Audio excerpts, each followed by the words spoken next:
This particular instrument came from Motherland, and Motherland is located in Inglewood. So they have most of the instruments from Ghana, from Mali. They have them from Senegal. They have all those instruments shipped to Motherland, or sometimes they make those instruments. Sometimes they'll make djembes. I've seen them. They've got a couple of koras. The kora is a 21-string instrument, which is usually the instrument that the traditional African griot would use. Griot is a French derivative of the word gele. And the gele is the actual name for the storyteller, as you might call it. The griot was a well-respected figure in his community. He was tasked with the responsibility of memorizing and reciting songs that detailed the history and genealogy of his people. He took this responsibility very serious. It was his way of life. And if you were the griot and you were in the village, you knew everybody's name in the village, and you made up a song about their name, about the family. And every time somebody from the generation is born into that family, you would teach them that song about their name. A fuller naming ceremony. The baby is brought to elders for him to be blessed.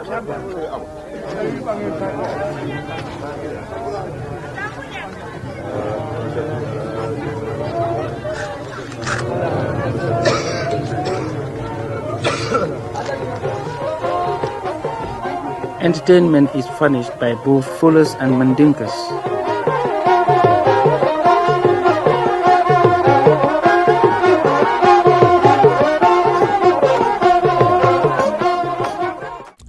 If you were a griot, there were several responsibilities that you had. First was to maintain the history and the knowledge of the village, but you would also carry messages. You would be a carrier, a runner, from one village to another village to give a message.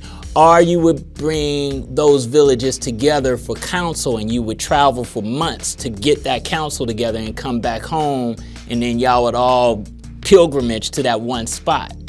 Now, here's the interesting part.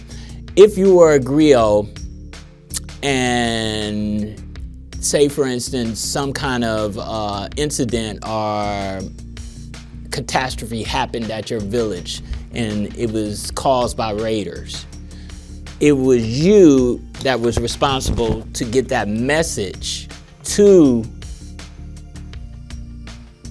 the next village, to warn them about what happened to your village. So when it happened, you had to scoot on out and run, and you had to do it covertly. So the way you did it covertly was this way. You had to have an instrument because your message was the weapon.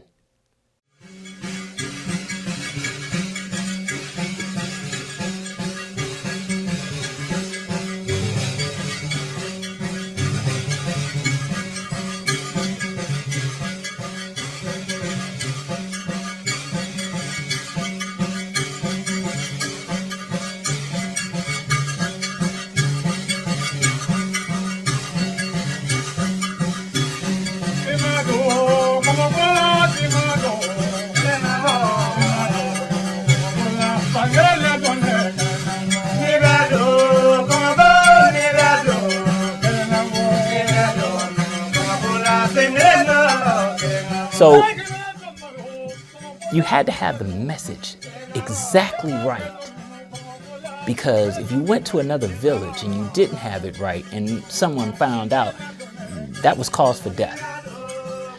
On top of that, the raiders were after you too, So if they found out you were telling a certain kind of message, they would kill you. The scouts that were looking, they would kill you. So it was the griot had a very important role of getting messages across. And what you have to understand is that message had to be memorized. At the time, if you know anything about Africa, nobody read or wrote, they didn't read and write. It was all done through language. The only people that were reading and writing were the Moors. The Moors were a diverse group of people, including Berbers, Arabs, and other ethnic groups who converted to Islam. The term Moor originated from the Latin word Moris, which was used by the Romans to refer to the inhabitants of the Roman province of Mauritania, which encompassed parts of modern-day Algeria and Morocco.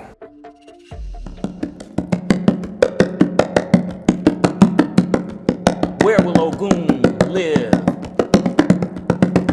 in a world full of niggas? Where will Ogun live in a world full of niggas?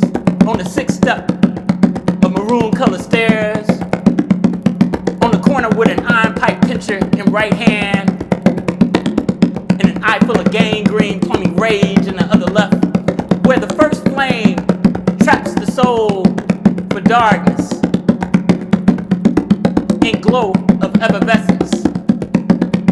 I sit and put in work on corners,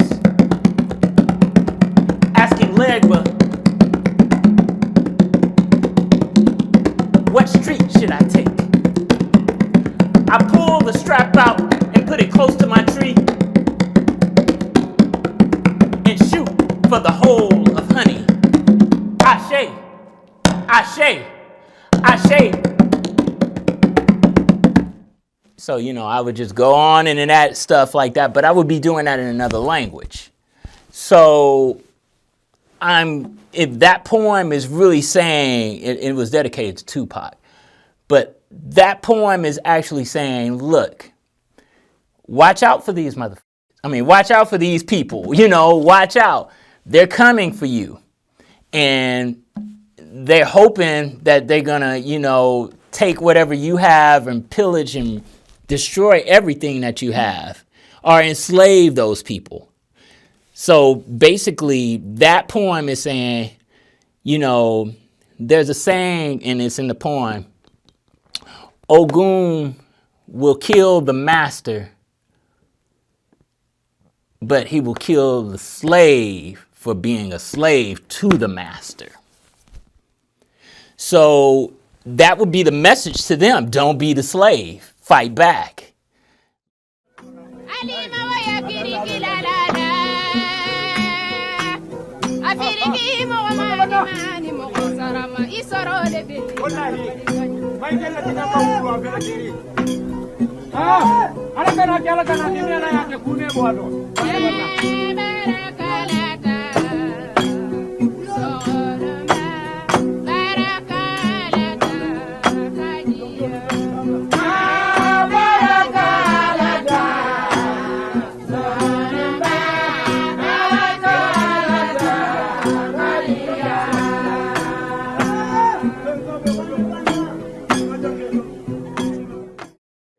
See, what people don't understand is this.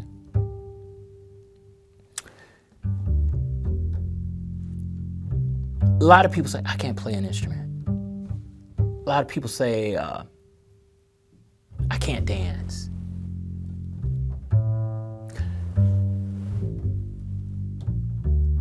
I can't sing.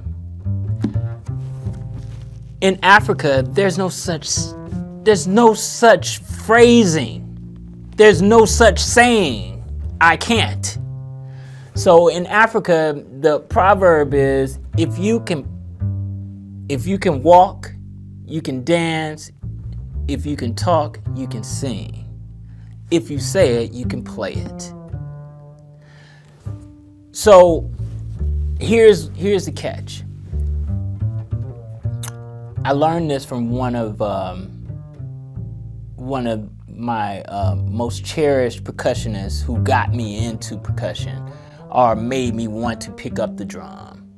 And his name is Leon Mobley. Before him, it was Billy Higgins. And Billy Higgins would give me a drumstick and say, beat this and say your rhythms to, say your poetry to any rhythm. So you just like,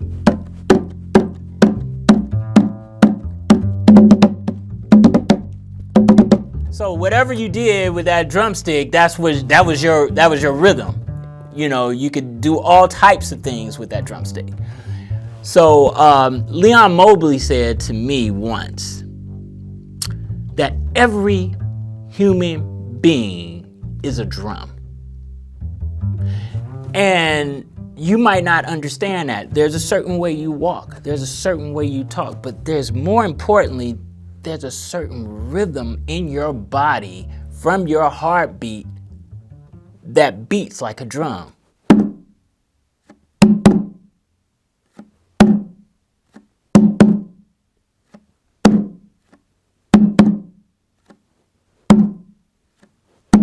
And if you go from there, you can do anything.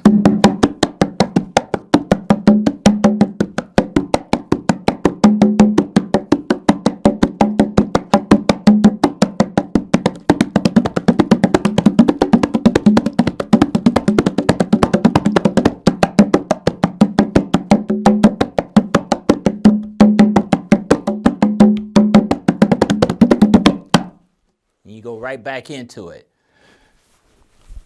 These are the basic human functions of communication. And with that, we all have a unique thumbprint. We all have a unique follicle that comes out of our hair. We all have a unique body feature. We all have some kind of uniqueness about us that defines us. And music, coming from the human being, is the definitive signature for the soul.